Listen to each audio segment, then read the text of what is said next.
ये संविधान का रक्षा का भी चुनाव है साथियों। आज इस देश में हमारा संविधान खतरे में है। कुछ ऐसे लोग जो सामंतवादी विचारधारा वाले लोग हैं, वो हमारे संविधान को नहीं मान रहे हैं। वो नहीं चाहते हैं कि गरीब का बच्चा सर उठा के जिए। इसलिए साथियों, अगर आपको आपके आने वाला पीढ़ी सर उठा के जिए, इसके लिए अभी आपको लड़ाई लड़ना पड़ेगा साथियों, अभी लड़ाई लड़ना पड़ेगा। यह आजादी के बाद बाबा साहब भीमराव अम्बेडकर ने हमें जो संविधान बना के दिए, जो लोकतंत्र बना के दिए, इसी का कारण है कि आज एक गरीब मछुआरा मल्ला का बेटा भी आपके सामने में सीना चौड़ा करके अपनी बात रख रहा साथियों, अपनी बात रख रहा है। अगर संविधान नहीं होता तो मेरे जैसे गरीब का बेटा आज आपके सामने में अपनी बात नहीं रखता साथियों, अपनी बात नहीं रखता। इसलिए तमाम हमारे साथी को कहूंगा, जितने में यहाँ पे हैं, आप सभी से आग्रह है कि मजबूती से हमारे राष्ट्रीय जनता दल के उम्मीदवार बहन ऋतु जायसवाल जी को चुनाव चिन्ह लालटेन है, आप उन पर बटन दबा के इनको जिताइए, ताकि दिल्ली में हमारी सरकार बने।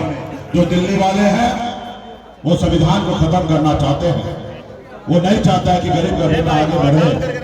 आप सबको याद होगा क्या बोल के सरकार में आए। मैं मोदी जी से कहना चाहता हूं कि मोदी जी, अब मैं सुनता हूं आपके लोग कहते हैं कि मोदी जी के 56 इंच का सीना है। मैं भी मांग लूंगा कि 56 इंच का सीना है, लेकिन एक काम करना पड़ेगा। जो 2014 में जनता के बीच में जो भाषण देते थे, जो वादा करते थे, वही भाषण करके दिखा दीजिए बिहार में, तब मान जाएंगे कि आपका 56 इंच का सीना है या 36 इंच का सीना है। बिहार का जनता आपको दिखा देंगे। आपने कहा अच्छे दिन लाएंगे, मोदी जी कहाँ गए वो अच्छे दिन? आपने कहा हर साल 2 करोड़ युवा को नौकरी देंगे, वो कहाँ गया नौकरी? आज भी हमारे बिहार के देश के युवा बेरोजगार है और नौकरी का इंतजार कर रहा है। आपने कहा कि विदेश से काला धन लाएंगे और सभी के खाता में 15-15 लाख रुपया देंगे। आज भी लोग इंतजार कर रहा कब विदेश से काला धन आएंगे। और आप कहते हैं चौकीदार हैं। चौकीदार में रहते हुए नीरव मोदी, विजय माल्या, बैल चौकसी, तमाम ऐसे बड़े बड़े उद्योगपति हजारों हजार करोड़ रुपया हिंदुस्तान से लेकर विदेश भाग गया और आप खड़ा रहकर देखते रह गए। इसलिए साथियों, इन्होंने कहा किसान को आय दूर नहीं करेंगे। इन्होंने कहा कि हर गरीब को पक्का मकान बना के देंगे। तो मोदी जी से आग्रह करना चाहता हूं कि यही भाषण दीजिए।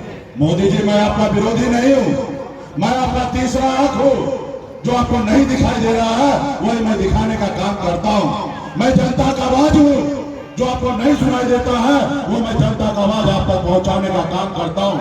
इसलिए साथियों, ये देश आपका है, ये देश हमारा है, ये देश किसी का जागीर नहीं है। आप अपने बच्चे का भविष्य के लिए आप सोचिए। जो नेता आपके से झूठ बोले वो क्या? आज मोदी जी 140 करोड़ के माए बाप है, आप बताइए अपने लोगों से झूठ बोल रहे। इसलिए मोदी जी, अब 10 साल हो गया, अब बस कीजिए, आपसे कुछ नहीं होना है।